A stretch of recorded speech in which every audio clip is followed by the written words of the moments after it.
The Immersion of Ganesha. The work in the post office was going on as a routine. There was nothing special to note. But gradually some changes were being noticed in Satyanarayana. All of a sudden he would sit up with a stiff back, close his eyes, and forget himself. These were not fainting spells. These happened irrespective of whether he was at home, in the office, or on the street. They happened so suddenly that he would barely have the time to tell the ones nearby, "Please, do not disturb me for a while." Nobody would know how long he would remain in that state. When he was in that state, even if someone talked to him or called him by his name, he would not respond. He would not be disturbed. It would be like blowing a conch shell in the ear of a deaf person. Sometimes he would remain like that for hours. Some colleagues and officers used to make fun of him because of this. Some days he would easily do the work of 4 workers, and at other times he would suddenly drop his bags on the floor and say, "I am not feeling well," and would simply sit down. After all, he was only a temporary worker, and under normal circumstances his superiors could easily dismiss him from work for this kind of behavior. But since he was a relative of Krishnappa who had the support of all the workers, the superior officers had to turn a blind eye to these episodes of Satyanarayana's strange behavior.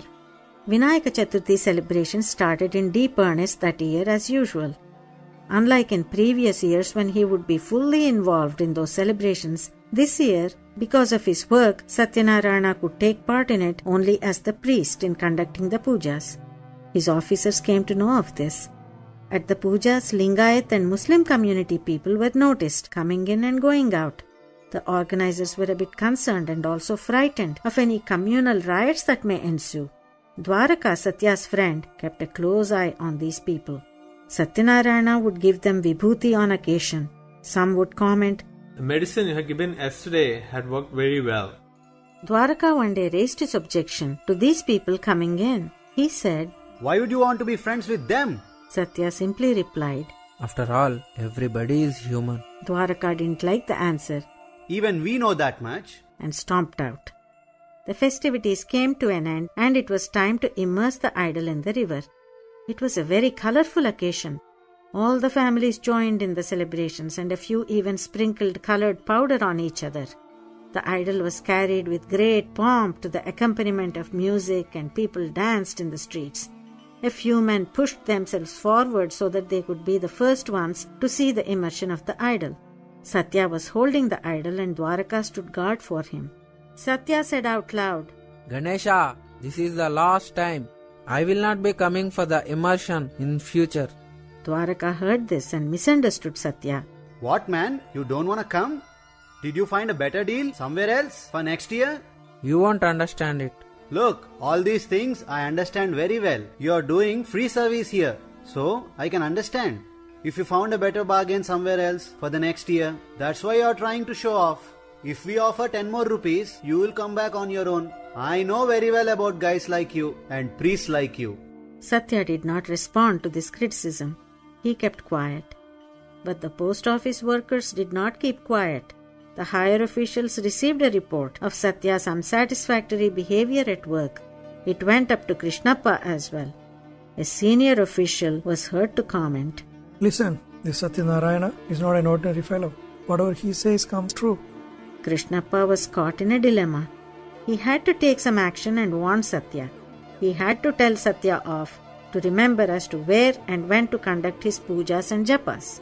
To show his impartiality, Krishnappa did call Satya into his office to reprimand. "Satya, I feel you may have a better future in a different field of work."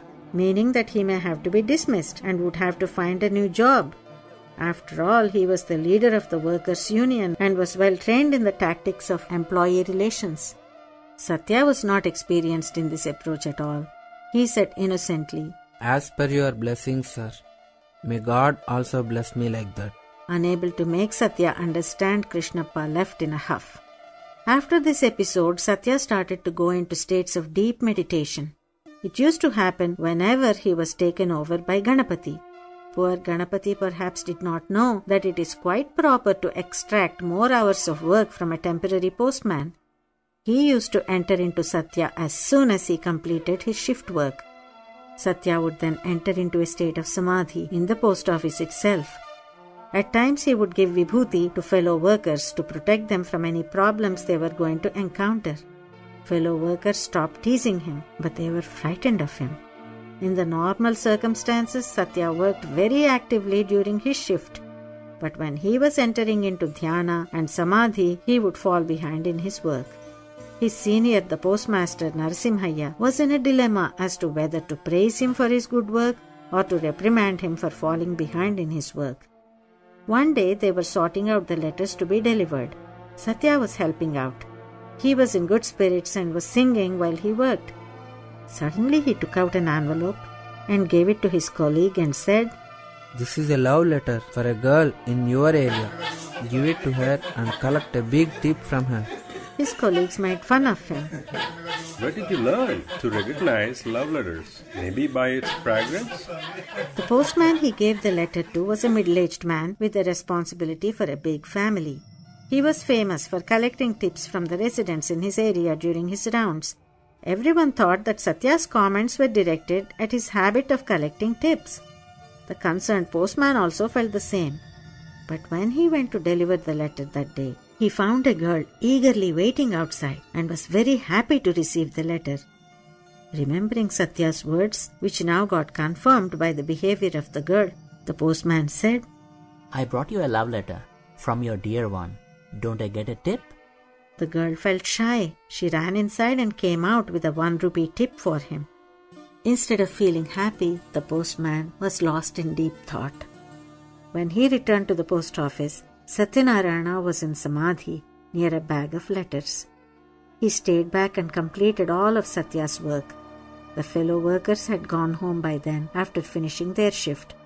After a long time, Satya opened his eyes and the postman bowed down to him in reverence. "What do you want?" Like an officer, Satya spoke. "Revered sir, you know that my wife is very ill. The doctors have given up all hopes. They say that she will not live long. I have a number of children. Without her, my boat will sink in the middle of the ocean. My children will become orphans. You are my only refuge. Please save us." "I am aware of your problems. You have accepted the rope that I have offered you. Hold on to it. You are a lucky person. You have nothing to worry from now onwards. Take these akshatas and put them on your wife's head," said Satya and gave him some akshata. The postman took it home. After a month, he announced to all his co-workers that Satya had cured his wife's ailment. Some colleagues asked Satya directly. Is it true? Satya simply evaded the question. Some others were skeptical and said that probably the medicines given by the doctors took a long time to work. The outcome of this event was that the number of people who came to Satya for help increased. They waited for him to come out of his state of meditation and received akshata, kunkuma or vibhuti from him. They were not only postal workers but members of the public as well, and some of them were people of high social status. This made the fellow workers show more reverence to him, and some were frightened of him also. Postmaster Narasimhaya was getting anxious about Satya conducting these activities at the post office. Poor man, he was not sure what action to take. In the month of March 1963, Satya received a letter from Pradhutur, Subhamani's family. It informed Satya that Subhamani had passed away the previous year. Satya cried his heart out. That family had treated him as their own family member while he was in Pradhutur with his aunt Venkamma. Subhamani had treated him as his own son.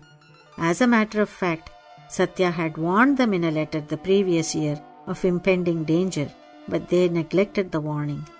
He had continued to correspond with them, writing one letter after another, but never received a reply. Now this letter arrived after so long. It is strange that until he received the letter from them, he had not felt sad, although he had known of the impending death. His mind was moving between two worlds. One part of the mind was pulling him in one direction, and the spiritual part of his mind, guided by Ganapathy, was pulling him in another. When he was in this state of turmoil, he received this letter informing of the death of Subhamani. Even though he felt like going to Avadhoota to share in the family's grief, he could not leave now. I have no right over my body. He had written to that family in 1962. He now wrote a letter to console the family members.